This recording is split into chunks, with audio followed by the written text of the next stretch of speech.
Hello मित्रों, स्वागत है आपका आपके अपने यूट्यूब चैनल स्टडी विद आर्थम में। जी हाँ फ्रेंड्स, आज आप सबके लिए बहुत ही अच्छा सेशन लेके आए हैं हम फ्रूट न्यूट्रिशंस एंड हाइजेनिक।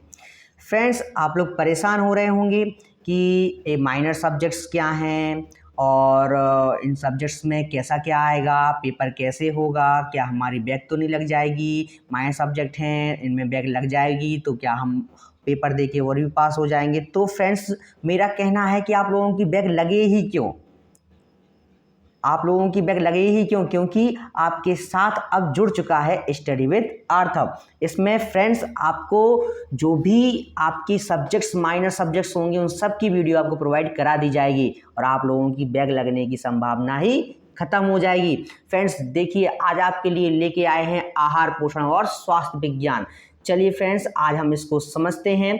आहार विज्ञान और आहार पोषण एवं स्वास्थ्य विज्ञान क्या है। ये वीडियो जो है वो BA, BSc, BCom first semester वालों के लिए ये फ्रेंड्स बिल्कुल क्या है, आपके लिए अनिवार्य सब्जेक्ट है, अनिवार्य विषय है। इस विषय को आप छोड़ नहीं सकते हैं, इसलिए इस वीडियो के साथ आप लोग बने रहें, अंत तक बने रहें। इसमें जो भी क्वेश्चंस आपको कराए जाएंगे सेम डिट्टो क्वेश्चंस आपको एग्जाम पेपर में मिलने वाले हैं और बैक की संभावना को बिल्कुल ख़त्म कर देंगे। यहाँ पे हम लोग बैक आपकी लग ही नहीं सकती है, क्योंकि आप हमारे वीडियो के साथ जुड़े हैं, आप हमारे चैनल के साथ स्टडी विद आर्थम के साथ जुड़े हैं। आप सेशन को लाइक कीजिएगा और अपने मित्रों को भी भेजिएगा, क्योंकि आपके मित्र भी हैरान हो रहे होंगे, परेशान हो रहे होंगे, वो भी कहीं ना कहीं से कंटेंट खोज रहे होंगे और उनको बताइएगा, क्योंकि आप टेंशन की नहीं है बात, क्योंकि आ गया है स्टडी विद आर्थम का हाथ। चलिए मिलते हैं अब, और चैनल को सब्सक्राइब भी कर लीजिएगा, क्योंकि आपका माइनर सब्जेक्ट्स अभी आहार पोषण स्वास्थ्य विज्ञान पढ़ा रहे हैं और नेक्स्ट वीडियो में हम चर्चा करेंगे और भी जो भी माइनर सब्जेक्ट हैं आपके एनसीसी वगैरह, उनकी भी चर्चा करने वाले हैं। चलिए फ्रेंड्स, चलते हैं नेक्स्ट सेशन की ओर, अपने सेशन की ओर। इस सेशन को करते हैं कंप्लीट। बने रहिए लास्ट तक, अंत तक बने रहिए और चैनल को लाइक शेयर सब्सक्राइब करना ना भूलिए। चलिए फ्रेंड्स, आज के फर्स्ट क्वेश्चन हमारे सामने है। भोज्य गाइड में प्रथम समूह में रखा गए हैं। जो फ्रेंड्स आपको बता दे गए, जो भोज्य गाइड के अनुसार कितने तत्व हैं, भोज्य गाइड के अनुसार समूह को बांटा गया है कितने समूह में, 5 समूह को रखा गया है। भोज्य गाइड में कितने समूह को रखा गया है, भोज्य गाइड में 5 समूह को रखा गया है। तो कह रहे हैं भोज्य गाइड में प्रथम समूह में रखा गया है, क्या क्या रखा गया है, दालें रखी गई हैं, दूध रखा गया है और प्रोटीन। क्या क्या रखा गया है, दालें, दूध, प्रोटीन। नेक्स्ट क्वेश्चन क्या है,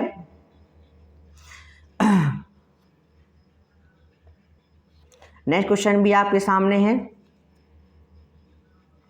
भोज्य गाइड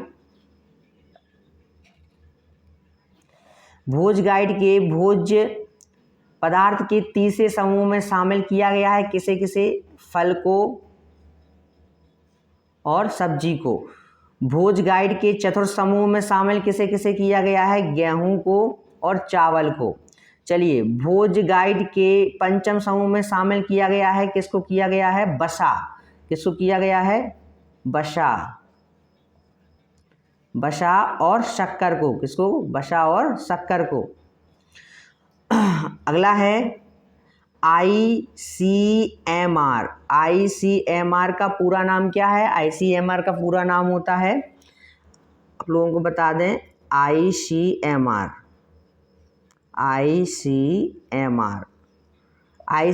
का पूरा नाम होता है Indian council of medical research. Indian council of medical research, इसको नोट कर लीजिएगा। जो भी क्वेश्चंस आप लोगों को यहाँ कराए जा रहे हैं उनको नोट कीजिएगा। नेक्स्ट क्वेश्चन है आपके, खाद्य समूह के द्वितीय समूह में आते हैं, कौन कौन से आते हैं, विटामिन सी युक्त पदार्थ। कौन कौन से आते हैं, विटामिन सी युक्त पदार्थ। आप लोगों को सबको पता है विटामिन सी युक्त पदार्थ कौन कौन से होते हैं, नहीं पता है तो हम आपको अब बताने वाले हैं विटामिन सी युक्त पदार्थ कौन कौन से होते हैं। विटामिन सी युक्त पदार्थ जैसे आपका संतरा है,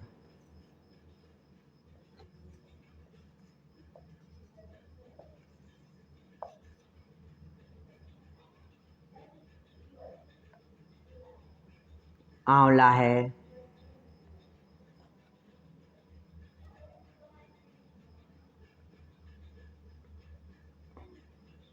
संतरा है, ठीक है, आंवला है,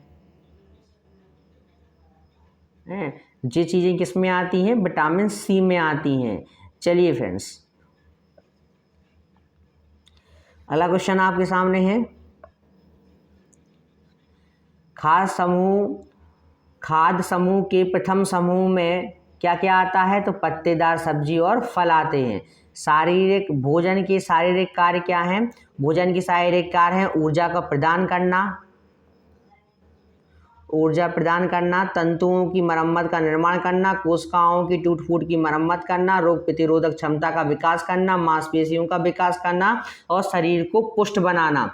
चलिए फ्रेंड्स देखिएगा, भोजन के शारीरिक कार्य क्या हैं। पहले मुख्य तौर पे हम लोग आपको बता दें कि वो भोजन के जो शारीरिक कार्य होते हैं, यानी हम भोजन ग्रहण क्यों करते हैं, हम भोजन को ग्रहण क्यों करते हैं। आपसे ऑप्शन में क्वेश्चन पूछा जाएगा, लेकिन हमने आपको क्या किया है कि आपको 6 पॉइंट दे दिए हैं। अब आपके ऑप्शन में ऐसे पूछ लिया जाएगा कि भोजन का शारीरिक कार्य निम्न में से नहीं है, तो ये जो 6 पॉइंट्स हमने आपको बताए हुए हैं, इन 6 पॉइंट में से आपको जो भी उनमें से एक पॉइंट ऐसा एग्जाम ऑप्शन में दे दिया जाएगा जो इनमें से नहीं रहेगा, और जो इन पॉइंटों में से नहीं रहेगा आप उस पर मार्क कर देंगे, वो आपका बिल्कुल सही रहेगा, आपको 1 नंबर मिल जाएगा। और आप क्या कर लीजिए, चैनल को सब्सक्राइब भी कर लीजिए स्टडी विद आर्थव को। चलिए फ्रेंड्स, भोजन प्रदान करना, वो ऊर्जा प्रदान करना, तंतुओं की मरम्मत का निर्माण करना, कोशिकाओं की टूट फूट की मरम्मत करना, रोग प्रतिरोधक क्षमता का विकास करना, मांसपेशियों का विकास करना, शरीर को हष्ट पुष्ट बनाना, ये किसका कार्य है? ये किसका? भोजन का शारीरिक कार्य है। किसका कार्य है? भोजन का शारीरिक कार्य है।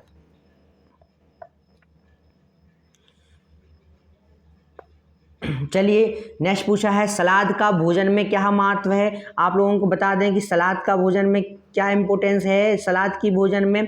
तो सलाद की भोजन में क्या भोजन में यदि सलाद होती है तो भोजन कैसा लगता है? भोजन थाली भरी भरी लगती है, थाली अच्छी लगती है, इसलिए हम भोजन सलाद का यूज करते हैं, ठीक है। और सलाद का यूज क्यों करते हैं? क्योंकि सलाद में क्या होता है, सलाद भोजन में रहती है तो उसमें भूख इंक्रीज होती है, भूख में क्या होती है? वृद्धि होती है, ठीक है। अगर 1 रोटी खा रही होगी तो क्या हो जाएगा? 2 रोटी खावेंगी। पाचन में क्या होती है? सरलता होती है। भोजन भी क्या करता है? भोजन को भी लिक्विड फॉर्म में आने में क्या लगता है? समय नहीं लगता है, और भोजन भी पच जाता है, कम समय में अधिक ऊर्जा प्रदान होती है। और सलाद रहेंगी, जो सैलेड रहती है वो क्या करती है? वो बॉडी में जल्दी पच जाती है, जितने जल्दी पच जाएगी तो कितना क्या होगा? एनर्जी बॉडी में सर्कुलेशन हो जाएगा, एनर्जी का सर्कुलेशन हो जाएगा, तो आपकी बॉडी में कम से कम समय में अधिक आपको क्या मिलेगी? ऊर्जा मिलेगी, और पोषक पदार्थों की पूर्ति हो जाती है। क्या हो जाती है? पोषक पदार्थ कौन कौन से होते हैं? पोषक पदार्थ जैसे आपका क्या होता है? प्रोटीन है, ठीक है, कार्बोहाइड्रेट है, वसा है, ठीक, विटामिन है, खनिज लवण है, और जल है। ये सारे क्या होते हैं? आपके पोषक पदार्थ होते हैं। चलिए नेक्स्ट क्वेश्चन देखते हैं हम लोग। प्रोटीन यौगिक है किन किन तत्वों का कार्य? अब प्रोटीन जो यौगिक है वो किन किन तत्वों से मिलकर बना हुआ है? प्रोटीन यौगिक किन किन तत्वों से मिलकर बना हुआ है? तो कार्बन से मिलकर बना हुआ है, हाइड्रोजन से मिलकर बना हुआ है, और ऑक्सीजन से मिलकर बना हुआ है। किस किस से? कार्बन, हाइड्रोजन और ऑक्सीजन से मिलके बना हुआ है, ठीक है।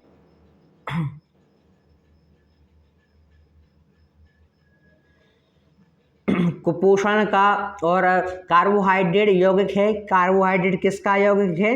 कार्बोहाइड्रेट किन तत्वों का यौगिक है? तो वो है कार्बन का, हाइड्रोजन का और ऑक्सीजन का। कार्बन का, हाइड्रोजन का, ऑक्सीजन का। कुपोषण का कारण है, कुपोषण का क्या कारण है? अनुचित परिस्थितियों में अनुचित भोजन। क्या करते हैं? अनुचित परिस्थितियों में अनुचित भोजन करते हैं, आगे समय बेसमय भोजन करना, ठीक है। और क्या करते हैं? और जंक फूड्स का सेवन करना। तो जंक फूड्स का सेवन करेंगे तो हमारे क्या, न्यूट्रिशंस की हमारी बॉडी में कमी हो जाएगी, और न्यूट्रिशंस की हमारी बॉडी में कमी होगी तो हम किसके शिकार हो जाएंगे?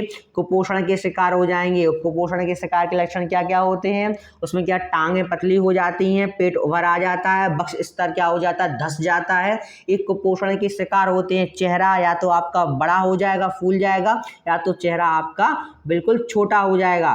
तो ये क्या होते हैं? कुपोषण के कुछ लक्षण होते हैं।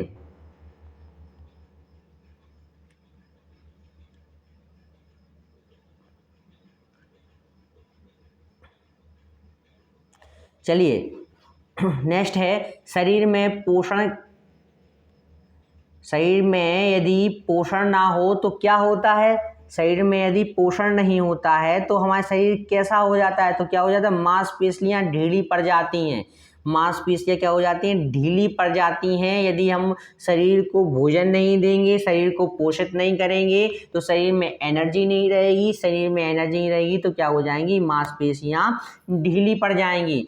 पोषक तत्वों को मुख्य रूप से कितने समूह में विभाजित किया गया है, तो आप लोगों को बता दें पोषक तत्वों को मुख्य रूप से 6 तत्वों में विभाजित किया गया है। कितने तत्वों में विभाजित किया गया है, 6 तत्वों में विभाजित किया गया है।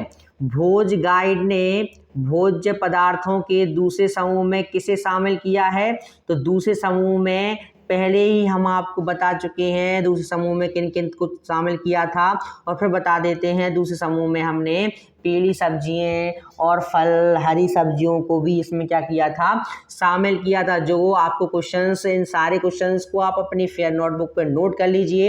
एग्जाम टाइम में रिवीजन के लिए आपके समय रिवीजन के समय आपको वर्क करेगी, एक काम करेगी। लेकिन क्या कीजिएगा फ्रेंड्स, वीडियो तो आपके हमारे चैनल स्टडी विद आर्थम पे डली ही रहेगी। आप जब चाहें तब इसका रिवीजन कर सकते हैं। एग्जाम टाइम तक भी आप इसको अधिक स्पीड पे लगाकर रिवीजन इसका कर सकते हैं। आप 100% लेके चलिए। आपने ये सारे क्वेश्चन यदि पढ़ लिए तो एग्जाम में आपको अच्छे नंबर के साथ साथ बैक आपकी क्लियर हो जाएगी। यदि बैक लगी है तो बैक भी क्लियर हो जाएगी। और पहली बात तो आपकी, आप स्टडी विद आर्थम के साथ जुड़े हैं तो आपकी बैक लगने का सवाल ही नहीं होता है। और फिर भी आप लोगों का माइंड अगर होता है कि आप लोगों का लगता है आप लोगों को कि मेरी बैक लग सकती है, अब बेफिक्र हो जाइए। आप हमारे चैनल के साथ अंत तक बने रहिए, आपकी सारी टेंशन दूर हो जाएगी। और इन क्वेश्चंस को आप सिर्फ एक बार रिवाइज कर लीजिएगा, 100% आपको बिल्कुल पेपर डिट्टो हर एक क्वेश्चन आपको यहीं से मिलने वाला है। पूरे 100 के 100 क्वेश्चंस आपको एक गारंटी के साथ पढ़ाया जा रहा है कि 100 के 100 क्वेश्चंस आपको इसी चैनल से मिलने वाले हैं। भोजन पकाने का स्थान कैसा होना चाहिए, भोजन पकाने का स्थान हमेशा साफ सुथरा होना चाहिए, ठीक है। क्योंकि इसमें हमने आपके सरल क्वेश्चंस और टफ क्वेश्चंस, जो इजी क्वेश्चंस हैं वो भी रखे हैं और जो आपके टफ क्वेश्चंस हैं हमने उनको भी रखा है। ऐसा नहीं है कि हमने सिर्फ इजी क्वेश्चंस को आपको रखा हुआ है, टफ क्वेश्चंस हमने बिल्कुल नहीं रखे हैं। हमने आपके इसमें टफ और इजी दोनों रखे हैं। जो एग्जाम का पैटर्न रहता है हमने उसी प्रकार के क्वेश्चंस आप लोगों के सामने रखे हैं। इसलिए बिल्कुल भी माइंड फ्री होके बैठिए। आपको बिल्कुल यहाँ से एग्जाम आपके बिल्कुल 100 में से 99 मार्क्स आपके यहाँ पे आने वाले हैं, क्योंकि एग्जाम का हर एक क्वेश्चन आपको इसी वीडियो से मिलने वाला है। और जब आपका पेपर हो जाएगा तो हम भी आपको क्या करेंगे, विद एनालिसिस आपको दिखाएंगे कि कौन कौन से क्वेश्चंस हमारे इसी वीडियो से आपको मिले हैं। चलिए फ्रेंड्स, नेक्स्ट क्वेश्चन पे, किन अवसरों पर भोजन की विशेष व्यवस्था करना चाहिए, तो किन अवसरों पर करना चाहिए, जन्मदिन पर करना चाहिए, सालगिरह पर करना चाहिए और विवाह समारोह में करना चाहिए। चलिए, भोजन आयोजन करते समय किन मुख्य बातों का ध्यान रखना चाहिए, तो भोजन आयोजित करते समय हमें क्या करना चाहिए, कुछ मुख्य बातें हैं। पहला, बजट का ध्यान रखना चाहिए कि हमें कितना भोजन बनाना है, कितने लोगों के लिए भोजन बनाना है, जिससे क्या हो, भोजन बर्बाद ना हो। प्रति व्यक्ति की रुचि का ध्यान रखना चाहिए। प्रति व्यक्ति की रुचि का ध्यान ऐसा रखना चाहिए कि किसी को कुछ खाना पसंद है, किसी को कुछ खाना पसंद है, तो उनको ध्यान रखना चाहिए कि किसी को नमक ज़्यादा पसंद है, किसी को नमक कम पसंद है, किसी को मिर्ची पसंद है, तो इन बातों का भी हमें ध्यान रखना चाहिए। प्रत्येक व्यक्ति की आदत एवं प्रतिबंधों का ध्यान रखना चाहिए। उपलब्ध संसाधनों का सदुपयोग करना चाहिए। संतुलित भोजन का आयोजन करना चाहिए। ईंधन की बचत करनी चाहिए। धन, समय व शक्ति की बचत भी होनी चाहिए। भोजन आयोजन करने के समय क्या होता है, हमें इन बातों का क्या करना चाहिए, ध्यान रखना चाहिए। आपसे क्वेश्चन पूछ लिया जाता है कि निम्न में से भोजन आयोजित करते हैं निम्न में से कौन सी मुख्य बात का ध्यान नहीं रखना चाहिए, तो इन 7 में से जो पॉइंट आपका एग्जाम में आए उसको ही टिक करना। इन 7 के अलावा इन 7 को अच्छे से आप लोग राइट कर लीजिए अभी नोटबुक में, इनको लर्न करके जाना है।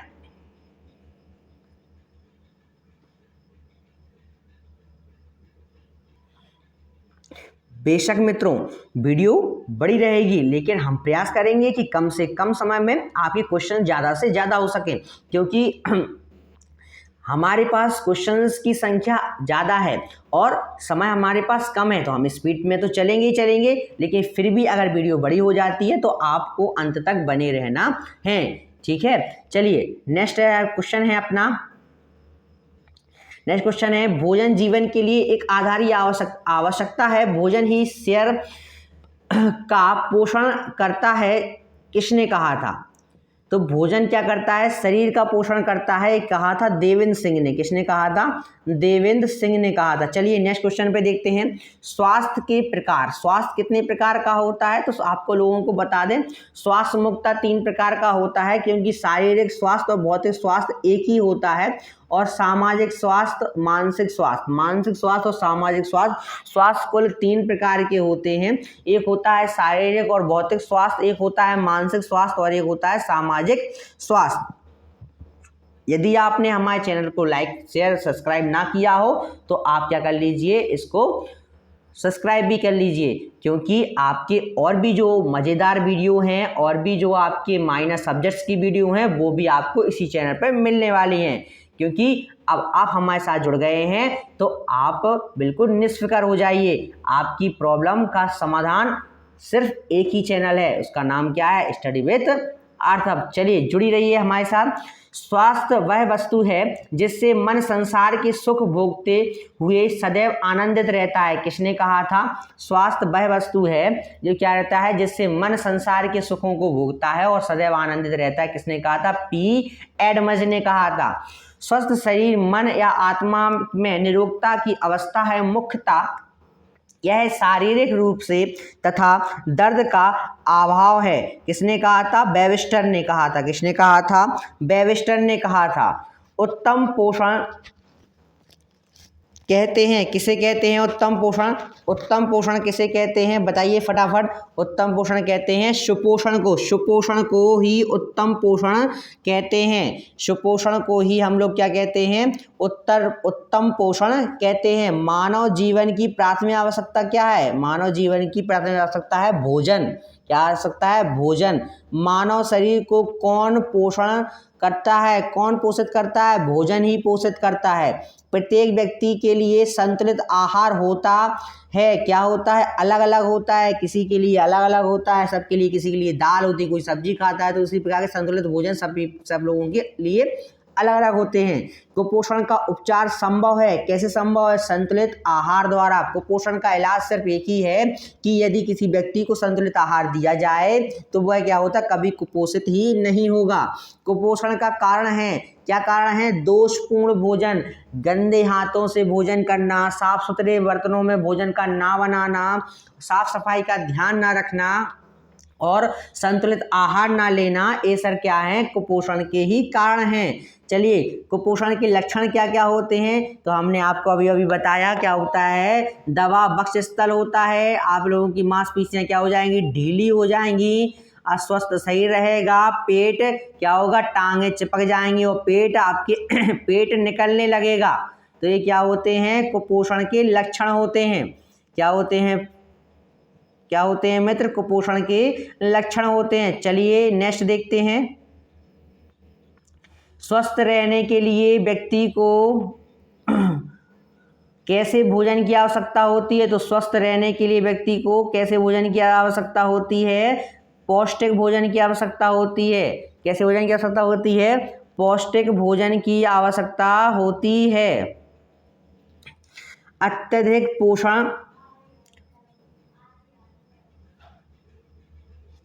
अत्यधिक पोषण स्वास्थ्य पर प्रभाव डालता है। कैसा प्रभाव डालता है? बुरा प्रभाव डालता है। कैसा प्रभाव डालता है? बुरा प्रभाव डालता है। अपर्याप्त पोषण को कहा जाता है अपोषण। अपर्याप्त पोषण को क्या कहा जाता है? अपोषण। अपर्याप्त पोषण को क्या कहा जाता है? अपर्याप्त पोषण को अपोषण। क्या अपर्याप्त पोषण को क्या कहा जाता है? अपोषण। कुपोषण के उत्तरदायी हैं, कुपोषण के लिए कौन कौन उत्तरदायी है? बताइए कुपोषण के लिए कौन कौन उत्तरदायी? कुपोषण के लिए निर्धनता उत्तरदायी है, मिलावट उत्तरदायी है और अशिक्षा उत्तरदायी है। क्या होता है कि शिक्षित नहीं होते हैं जिसके कारण क्या होते हैं, कुपोषण के शिकार हो जाते हैं। और कई जगह मिलावट की वस्तुएं मिलती हैं तो कुपोषण के शिकार हो जाते हैं, और गरीबी के कारण भी कुपोषण के शिकार हो जाते हैं। चलिए देखते हैं, जब भोज्य तत्व मात्रा एवं गुणों की दृष्टि से आवश्यकता अनुसार ना हो तो उसे आहार कहते हैं। कौन सा आहार कहते हैं? अपर्याप्त पोषण कहते हैं।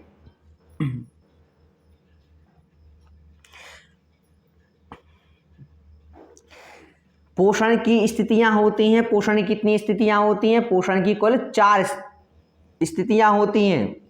तरल आहार कौन कौन से हैं? तो तरल आहार आप लोगों को पता है, मट्ठा है, दही है, पानी है, दूध है। ये सब चीज़ें क्या होती हैं? तरल आहार की कैटेगरी में आती हैं।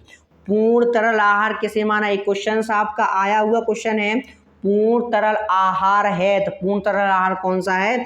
दूध। उपचारात्मक आहार से आशय क्या है? रोग से मुक्त होने में सहायक आहार। रोग से मुक्त होने में सहायक आहार उपचारात्मक पोषण कहलाता है। उपचारात्मक पोषण क्या कहलाता है, इस पे चर्चा करते हैं। उपचारात्मक पोषण बीमारी के दौरान उपचार के लिए दिया जाने वाला आहार। क्या होता है? बीमारी के दौरान उपचार के लिए दिया जाने वाला आहार क्या कहलाता है? उपचारात्मक पोषण कहलाता है। पोषण का पिता किसे माना जाता है? पोषण का पिता माना जाता है एंटोनी लोवोजियर को। किसे माना जाता है पोषण का पिता? एंटोनी लोवोजियर को। पोषण का पिता किसे माना जाता है? एंटोनी लोवोजियर को। ठीक है। आवश्यकता से अधिक वसा एवं कैलोरी का परिणाम है। तो आप लोगों को पता होगा, आवश्यकता से अधिक अगर वसा होगा तो क्या किसकी शिकायत होगी? मोटापा की शिकायत होगी। किसकी शिकायत होगी? पेट निकलने लगेगा, और पेट निकलने लगेगा तो मोटापा की शिकायत आ जाएगी। उसमें क्या हो जाएगा? वसा अधिक मात्रा में हो जाता है, और जिससे क्या हो जाए? जिससे डायबिटीज़ की धीमे धीमे डायबिटीज़ के भी शिकार होने लगते हैं। चलिए, आहार नियोजन के चरण कौन कौन से हैं? तो पारिवारिक सदस्यों की पोषण संबंधी आवश्यकताएं ज्ञात करना, आहार आयोजन में वर्गों का उपयोग, संकट आहार तालिकाओं का उपयोग। ठीक है। आहार आयोजन में योगदान, आहार आयोजन में किन किसका योगदान है? तो आहार आयोजन में है रेडियो का, टेलीविज़न का, पत्र पत्रिकाओं का और सोशल मीडिया के प्लेटफॉर्मों का, इन सब का योगदान रहेगा। ठीक है। आहार नियोजन होता क्या है? सबसे पहले तो हमें ये पता होना चाहिए आहार नियोजन क्या होता है। तो आप लोगों को बता दें, आहार नियोजन जो होता है वह पोषण संबंधी सिद्धांतों को ध्यान में रखकर परिवार की आवश्यकता अनुसार भोजन बनाना ही आहार नियोजन कहलाता है। क्या कहलाता है? आहार का नियोजन करना। क्या करना? आहार का नियोजन करना। पोषण संबंधी सिद्धांतों को ध्यान में रखते हुए, साफ सफाई का ध्यान रखते हुए और अपने परिवार की आवश्यकता के अनुसार भोजन को बनाना ही क्या कहलाता है? आहार का नियोजन कहलाता है। आहार नियोजन के लाभ क्या होते हैं? तो आहार नियोजन के लाभ क्या होते हैं? कार्य में सरल होता है। क्या होता है? कार्य में सरल होता है, समय का सदुपयोग होता है और धन का भी सदुपयोग होता है। यदि आहार आयोजन के जो लाभ होते हैं, क्या बता दें, यदि हम आहार को आयोजित नहीं करेंगे, उसे नियोजित नहीं करेंगे तो क्या होगी? समय की भी वृद्धि, समय की कम वो होगी, समय की भी हानि होगी, धन की भी हानि होगी और काल में भी क्या होगी? हमें कठिनता प्राप्त होगी। चलिए, अगला है भोजन का मनोवैज्ञानिक कार्य क्या होते हैं? तो संवेगात्मक आवश्यकताओं की संतुष्टि करना, भावनाओं को व्यक्त करना, मानसिक तनाव को कम करना, ये होते हैं भोजन के मनोवैज्ञानिक कार्य। ये सब आप लोग क्या कीजिएगा? नोट कर लीजिएगा, क्योंकि आपके लिए इम्पोर्टेंट रहेगा। कभी अभी आपसे क्वेश्चन ऐसा पूछ लिया जाएगा, आहार आयोजन से निम्न में से लाभ नहीं है, तो इन 3 में से जो ऑप्शन चौथा रहेगा वो क्या होगा? वो नहीं होगा। भोजन का मनोवैज्ञानिक कार्य, इन 3 में से जो चौथा ऑप्शन होगा वो अगर नहीं पूछा है तो उस पर टिक करना है। अगर निम्न में से है तो इन 3 में से ही आपको एक एग्जाम में बिल्कुल 100% मिलेगा ही मिलेगा, तो उसी पर टिक करके आना है, क्योंकि उस पर टिक करके आएंगे तभी आपको 1 नंबर वहाँ से मिल जाएगा और आपकी सारी टेंशन भी दूर हो जाएगी। चलिए, नेक्स्ट क्वेश्चन है आज के सेशन का, शारीरिक कार्य के लिए ऊर्जा कौन प्रदान करता है? तो आपको पता होगा, हमें श्रम करना है, श्रम के लिए हमें क्या करना पड़ेगा? शरीर को ऊर्जा देनी पड़ेगी, ऊर्जा के लिए हमें भोजन को ग्रहण करना पड़ेगा। तो शारीरिक कार्य के लिए हमें क्या करना पड़ेगा? भोजन को ग्रहण करना पड़ेगा। चलिए नेक्स्ट क्वेश्चन है, ICMR के तृतीय समूह से प्राप्त होने वाला पौष्टिक तत्व है। तो ICMR क्या होता है? हमने आपको बताया था, इंडियन काउंसिल मेडिकल रिसर्च इसका पूरा फुल फॉर्म होता है। इसकी स्थापना कब हुई थी? इसकी स्थापना आप लोगों को बता दें 1911 में हुई थी। और क्या होता है इसके अंतर्गत? तृतीय, इसके अंदर कुल 5 समूह आते हैं। इसके अंदर कितने समूह आते हैं? कुल 5 समूह आते हैं। उन 5 समूह में से तृतीय समूह है, उनमें से क्या? Vitamin B, vitamin A, calcium, protein, वसा। तृतीय समूह में इनसे संबंधित पोषक पदार्थों को लिया जाता है। ICMR ने 1993 में कितने भोज्य पदार्थ बताए थे? तो ICMR ने क्या कहा था? 1993 में 5 समूह को रखा गया था। कितने भोज समूह को रखा गया था? 5 भोज समूह को रखा गया था। ICMR की स्थापना कब की गई थी? तो आप लोगों को बता दिया जाता है, ICMR की स्थापना अभी मैंने बताया था 1911 में, 1911 में की गई थी। ठीक है, भोज गाइड के अनुसार भोज पद समूह हैं कितने? भोज गाइड के अनुसार भी भोज पद समूह रखे गए हैं 5। संतुलित आहार का अर्थ क्या होता है? तो संतुलित आहार का होता है व्यक्ति की आहार संबंधी आवश्यकताओं की पूर्ति करना ही संतुलित आहार कहलाता है। व्यक्ति की आहार संबंधी आवश्यकताओं को पूरी करना ही क्या कहलाता है? संतुलित आहार कहलाता है। नेक्स्ट क्वेश्चन पे चलते हैं।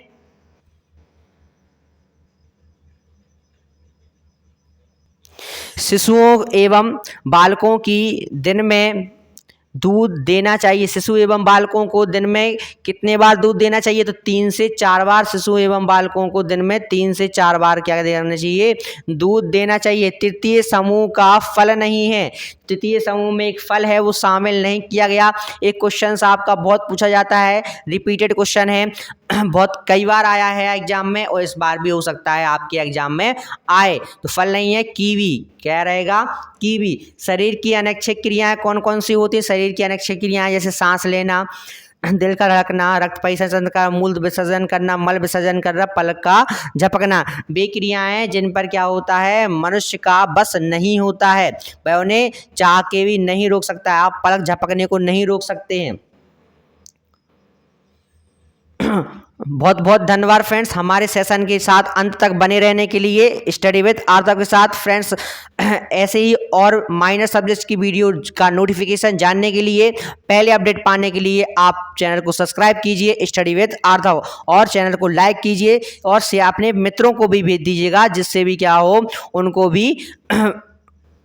उनको भी कहीं भटकने की आवश्यकता ना पड़े और उनको हमारा साथ मिल जाए स्टडी विद आर्थव। क्योंकि यह चैनल पर्पस जो बनाया गया है इस चैनल का, ये आपका साथ और आपको क्या भटकने, जो यहाँ आप भटकते हो, आपका माइंड भटकता है और आपको क्या बहुत सी टेंशन रहती है, कंटेंट अच्छा नहीं मिलता है, कहीं आप चैनल पर जाते हो आपको वहाँ कंटेंट अच्छा नहीं मिलता है और वहाँ मिलता है कंटेंट तो वो एग्जाम में नहीं आता है। इसलिए अब जो आपके पास जो चैनल जुड़ा हुआ है स्टडी विद आर्थव, ये इसकी जो भी क्वेश्चंस हैं बिल्कुल 100% आपके एग्जाम में ही आने वाले हैं, क्योंकि जब एग्जाम होगा तब हम आपको पूरा क्लियर बता देंगे। चलिए जय हिंद फ्रेंड्स, चलते हैं, मिलते हैं नेक्स्ट वीडियो पे।